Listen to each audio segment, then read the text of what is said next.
In the past, I never really required a charging station. Most of the RC aircraft I had over the years came with the standard charger, and I purchased additional batteries to get the job done. But when having enough batteries can mean the difference between completing a job in a day or having to come back tomorrow because you ran out of batteries, this is why, among other reasons, I decided to buy the Volarious modified TB55 battery charging station. Anyone who has had TB55 batteries knows what these are. They are the standard charging hub that comes with the Inspire 2 and Matrice M200 series. They can charge 2 batteries at a time and can take up to 2 hours to charge 2 TB55s. The problem is with these is they are tedious to line the batteries up with, and half the time they don't connect properly with the battery, and sometimes they don't charge the battery correctly, which can result in glitches in the battery system, which is not ideal, especially when you have up to 15 grand of drone and camera up in the air. Here's where I encountered the battery disconnection error in my M210. Note the camera going through the starting calibration when you start any DJI drone and the blanked out screen on the Crystal Sky monitor. This is where I think one of the TB55s wasn't balanced properly during the charging cycle, which created a glitch. Also, if you want to purchase an additional charging hub, the bloody things aren't cheap, because with DJI's clever marketing, everything is sold separately. Anyway, enough about the standard crappy charging hub. Let's talk about the modified Volarious TB55 DJI charging station. Back when the TB50 batteries come onto the market for the Inspire 2 and the version 1 Matrice M200 series, DJI released a charging station which you can still buy for around $2,100.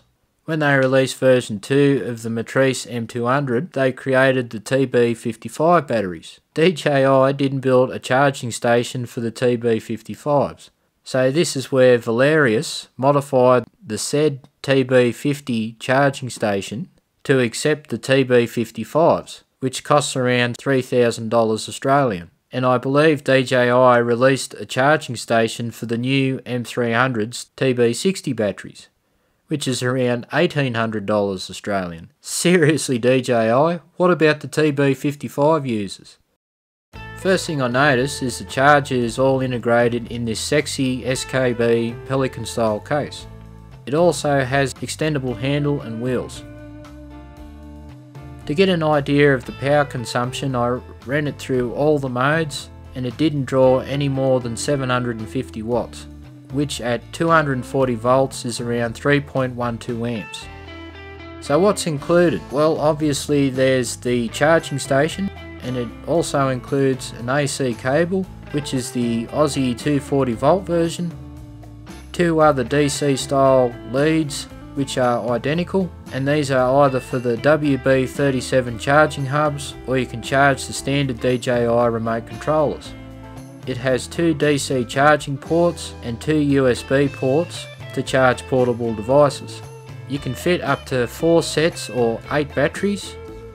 It has 2 charging modes which are normal and fast. With normal you can simultaneously charge the whole 8 and it takes about an hour and a half to charge from 25%. In the fast mode you can simultaneously charge 4 batteries, which boasts 60 minutes charging time from 25%. A pretty cool feature with the display whilst charging is you can see each cell count on each battery and the temperature. Also it gives you a countdown timer. The other neat feature is you can cycle through each individual battery and it gives you all the current information about the battery, which is a big help for me when I need to log my battery data into AVCRM for record keeping. It also has 2 discharge modes, 50% and 25%. In both modes you can discharge the whole 8 batteries at once. The display gives you a similar readout to the charging mode, but it gives you a small bar graph instead of a countdown timer. In discharging mode you get a lot of fan noise and heat blowing out of this vent. This is where it converts the stored energy in the batteries to heat when it's discharging.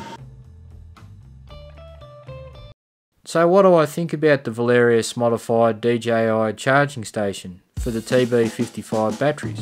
Well, besides the ridiculous price of $3,000 compared to the other DJI charging stations, yes, I like it.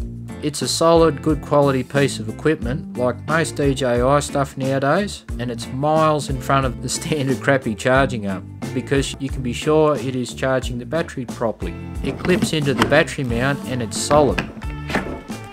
I also like the amount of information you can get from the display, which is excellent for record keeping. Also, I know you can program the flight batteries to automatically discharge after a certain amount of days, but if you forget and leave them unattended, anything can happen. At least with the Volarious charging station, you can be sure they are in storage mode straight away. The other thing I like is the ability to fast charge, which gives me a lot more productivity in day-to-day operations because I don't need to buy a ton of batteries and I can quickly charge on the run, even remotely, with the addition of a generator or a battery inverter system. When I factored all of that in, the $3,000 didn't seem so silly, especially when a set of TB55s is around $1,300 each, and to match the quick charge capability with extra batteries, it would be more expensive. The fact of the matter is there's nothing else around like this for the TB55s, so you either play around with the standard charging hub, or if you can justify it, get the modified Volarious charging station. Now, I'm not affiliated with Volarious or DJI, but I think what has been created here is an excellent system. Anyway, that's about all I have to say about the modified Volarious charging station. I hope I cleared up a few details because there's not a lot of information about it. I hope you learned something, and if you enjoyed the video, give me a like. Thanks for watching, and I'll catch you next time.